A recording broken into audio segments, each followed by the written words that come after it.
Hey everybody, this is Rydo and we're back to Shank 2. Let's continue. Alright. We're still pretty much probably best off with grenades and throwing knives. We really have not unlocked anything new in this entire playthrough after the first or second level, which seems very weird. Like, it definitely feels like I should have unlocked a lot more for as short as this game seems like it is. I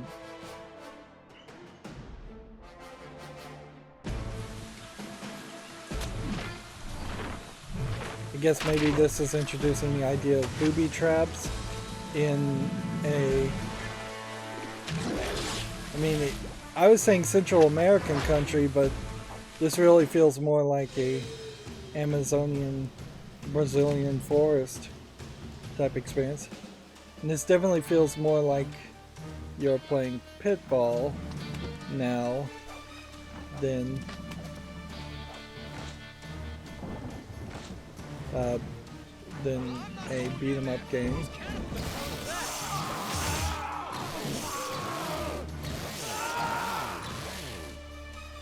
I think that guy was saying I'm not going in there with those cannibals.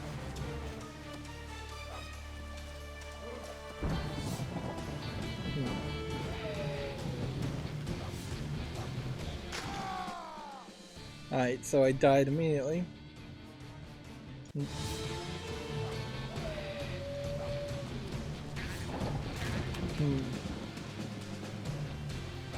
See, yeah, we now are just kind of running into cliches now, because here you have a obviously like darker skinned character. Thanks, man. Here you go. So now we have a shotgun as a ranged weapon.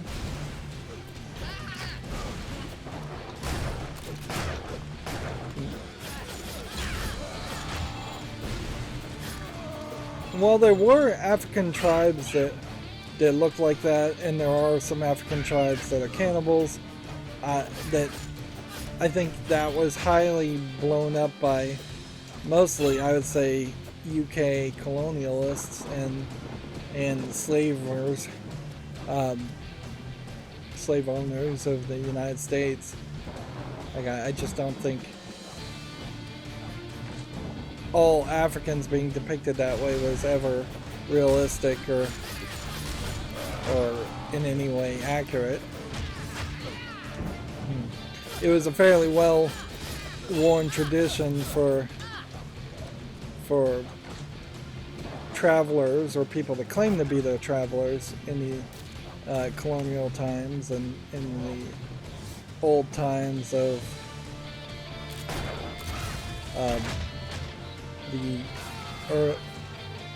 the early Americas, that they would just straight up lie and make up these crazy stories about what was going on and what they saw.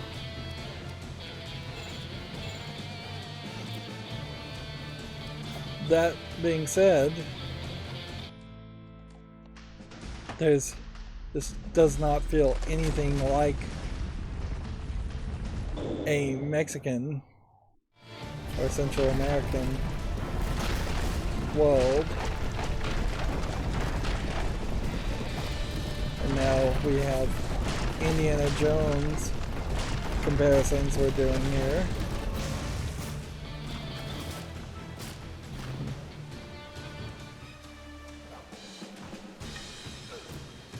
Which at a certain point, it just kind of makes Shank feel like he's in this fantasy action movie world, and maybe that's the way this should have gone.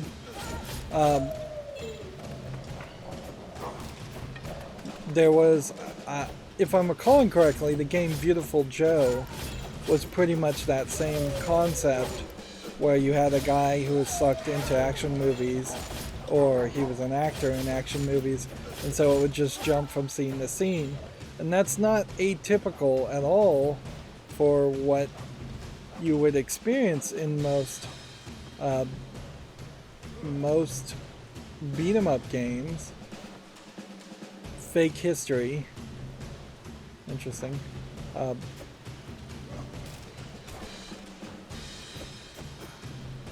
So perhaps that would have been the better way for this game to always have gone, is to say Shank is an actor and he's in movies, and his job is to see, and I just don't want to die, and twice now I've accidentally died by looking for something downward, and never have I found anything.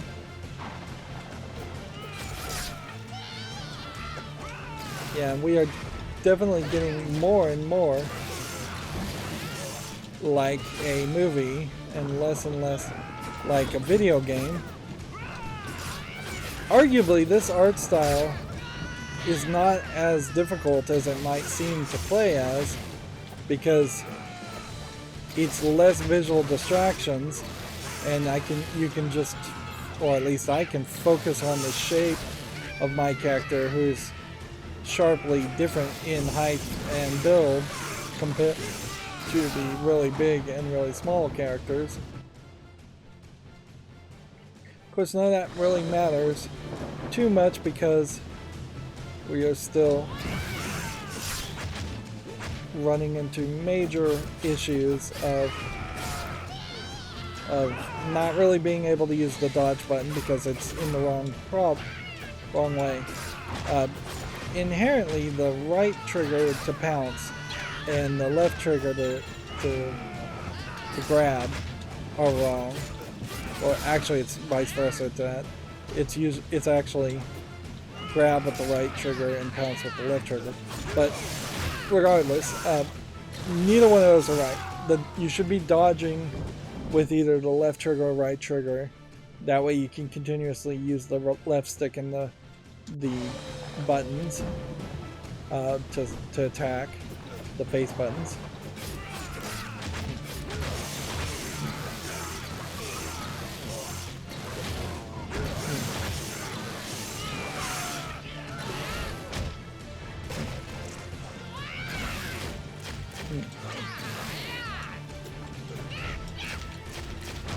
Yeah. I think there is, unfortunately, a lot of... Yeah, you really can't even attack these little guys without using the ranged weapon. Twice now I've tried to grab that guy when the prompt happened, and it didn't work. But yeah, I think a lot of game developers run into this point where they start getting too good at their own games. And when they start to get too good at their own games, that they start to make more of a cinematic experience instead of a... Oh, I hoped that checkpointed me. Nope. And this is really just a great example of where better playtesting with newer people, it probably should be somewhat standard method of operating, so to hire some new people into game testing throughout the whole process, so you don't have game quality assurance testers that have been playing the game for months and months and are like way better at it than they really should be.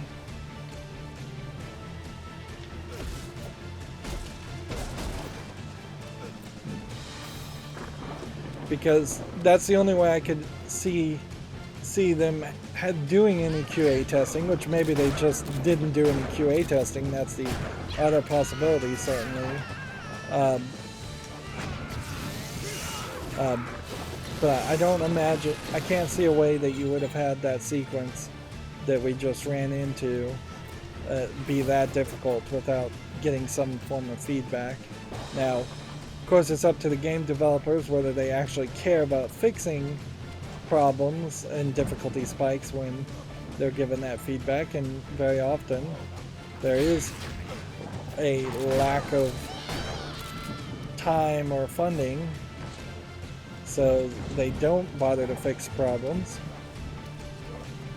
So it becomes pretty much impossible to ever blame QA, quality assurance testing, for why a game is bad. And at a certain point it doesn't even matter, because it still just falls on to the management and the director, the producers, to make the decisions, the right decisions to make the game good, good in the first place, or good enough to ship.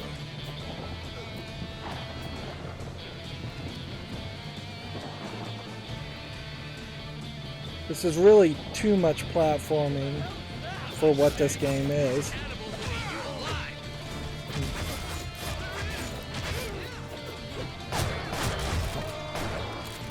You only have so many shots on your shotgun, so you can kind of stun lock them, but not quite enough.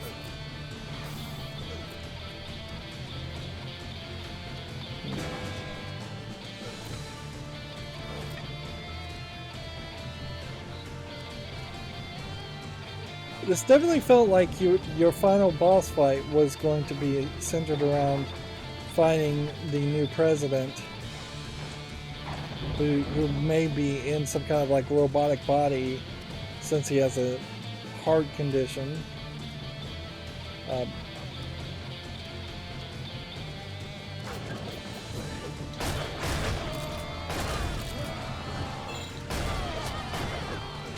getting burnt to death just because I can't move fast enough out of that.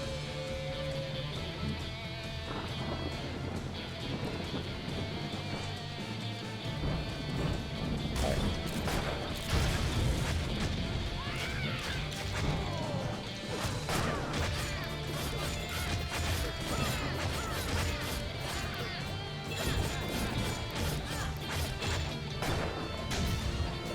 And that didn't work. The guy has to be pretty far. Has to be pretty close for me to be able to hurt him.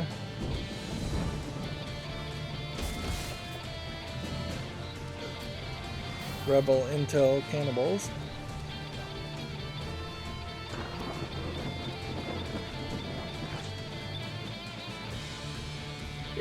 It definitely feels like these levels are just mad dashes to get you to forget about the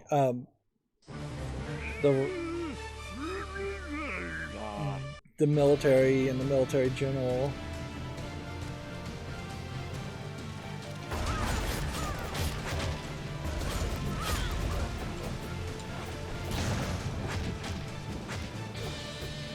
This is just like way too dark-skinned of characters.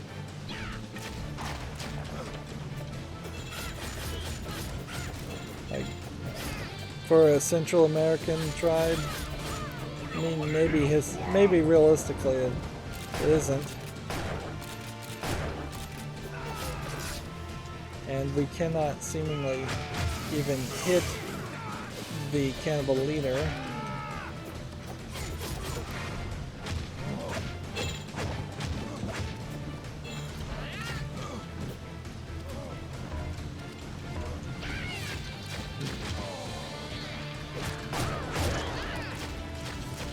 Even trying to use the shotgun, which is the gun they gave us in this level, it's not really working.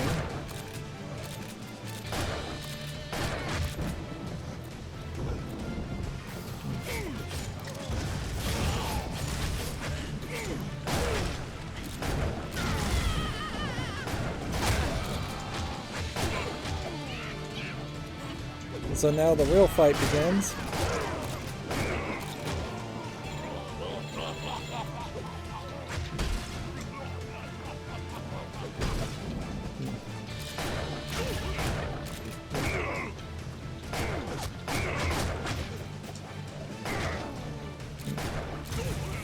they really don't have enough variety on his attacks anyways. So interesting, an eye gets shot out. And then you have another comedic end. And then this girl comes back out of nowhere. I guess if there was a campaign co-op mode. We found where they've been keeping the hostages. It's a barge a mile offshore. If there was a campaign co-op mode, then I imagine the girl would be with you this whole time, but in every single beat 'em up game, if there was a co-op mode, you would be getting some sort of indication where it would say press start to play in the top right. As annoying as it is to see a flashing press start in the top right at all times, the idea of it not existing at all, or even telling you, at the very least, you would get, when you pop up to this, a hint of some aspect that you could play two-player, and I just don't think you can. It's actually been a longer journey than I thought, but yeah, we're going to a ship to save the human cargo. And then we're probably going to a resort called the Last Resort, and then we're going to some kind of construction yard for the final boss fight. Yeah. There is two-player in survival mode, so if you were going to, and there's only 3 levels here, which is not anywhere enough, but yeah, if you were going to indicate that the campaign allowed for two-player co-op, you would have shown this screen to begin with, since it's already programmed and everything.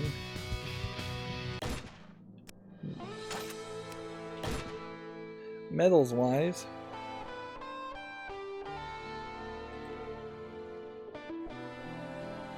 we're making not really a significant amount of progress. A lot of these numbers, like execute 100 grenade kills, really highlights that you would just have to play the game way more often than is realistic, unless there's some aspect to this game that surprises me and is not what I'm expecting. And like, yeah, they give you the first 12 enemies achievement, but as far as anything else, collecting intel, 15 out of 24, or doing 10 combos, seems like you make decent progress, but I guess completing the story on normal difficulty will get done. But that's about it. So, and on top of that, it also is really showing you what skins are unlocked based on what you would need to do. So, kill at least 100 enemies using turrets for one skin. Stay alive for 15 survival ways for another skin. Kill 50 enemies with a fire trap, which we haven't done that even once, so I guess we probably haven't even seen a fire trap yet. Perform 60 pistol counter kills for another skin. Reach the zombie wave in each survival map. Find the kitchen sink and kill someone with it. Perform 20 bat counter kills. Execute 100 grenade kills. Defeat the game on normal difficulty. Defeat the game on hard difficulty. Kill goon by throwing the bomber, which seems like that's somewhat unlikely that happen. Then purchase any item in survival for a skin. Purchase everything in survival mode. Defeat all the waves of the survival map, which is 30. So like over half of everything that needs to be unlocked is in survival mode.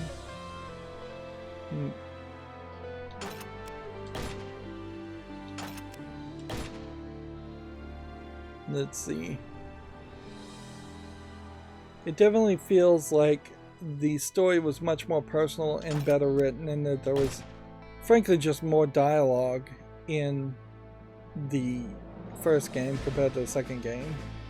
Primo here really should be talking to you and giving you backstory at the beginning of every level. When you fight somebody like Razor, there should have been everything that he said that's said here. Abandoned as a child, Raymond, aka Razor, was raised on the street gangs and became a brutal enforcer. So that tells you the kinds of things he probably should say. Join the militia. The militia doesn't seem to have even slogans or "Viva my captain" or something like that that they say when they die.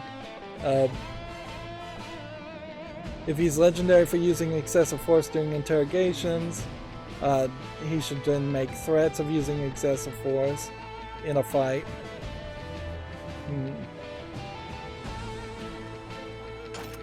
Like, I'm hitting the wrong buttons here. We're definitely missing things. The orphanage doesn't really seem to play any role at all. Here you just have another character, and then you have just some weird thing. This is Elena Carlos, but then you see in the bottom right there's an orphan with like red hair or orange hair.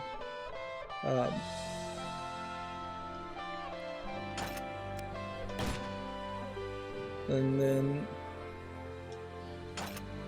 I guess maybe there's a hint that your wife / child, whoever you lost in the first game, may still be alive, but I doubt a high chance of that. And then there you have this party trap. But again, oddly like red-haired characters if you look on the left there, and very pale white-skinned characters. So this is just like a weird world in which you have a lot of different characters with a lot of different hair colors, a lot of different skin tones, which it gets almost anime-esque at that point, where you have different Japanese characters with bright pink, bright blue hair. But then there's just a historical relevancy towards depicting cannibals as dark-skinned. It would have been so much smarter for them to make these girls the cannibals, and or these girls dark-skinned and these cannibals light-skinned, just to avoid the comparison that has to be considered. And it's a really short, stupid game to have to get into any of those aspects, really, but yeah. Overall, I think it speaks to a lack of thought really put into this game. And that does seem to be the recurring theme of this game, is that it's just something that they made very quickly to put out, and then actually I would say they probably completely forgot about it as soon as Crypt of the Necrodancer came out, and started selling other types of games. Looking at their Steam list of games, Mark of the Ninja Remastered is from Clay Interactive on Steam, which means that Mark of the Ninja probably was from Clay Interactive too. Mark of the Ninja probably does a much better job than Shank does, as it is more of a strategy game. It's more focused. It has fewer enemies and fewer beat 'em up wave gameplay ideas, but almost certainly Crypt of the Necrodancer in 2015, I believe is what it's saying, would have drastically shifted this company away from making any game like Shank, which Shank is frankly a little too hardcore of a game for your first outing. It does look to be the oldest games on Clay's release list, at least on Steam. And yeah, establishing yourself as being this hardcore really only pushes you to have to be more hardcore in the next series, or abandon that and just make standard games. And they abandoned that and made more standard games. And at a certain level, I imagine there was complaints about Shank as a character in general, just being a bad or unkind depiction of a Mexican American, Central American type character. Although maybe I imagine Central Americans probably have better things to do than complain about the way they're depicted in video games. But yeah, as a character, I think you could have done more with them. You could have definitely made it a little bit more comedical, and you could have definitely put a lot more story behind it. If you can do God of War, you can definitely do Shank, and ideally that would have been what you would have wanted with the Shank series, is to just have game after game after game in which there are giant beat 'em up sections and boss fights. But even the God of War series moved, the God of War series was always 3D models and 3D environments to some extent.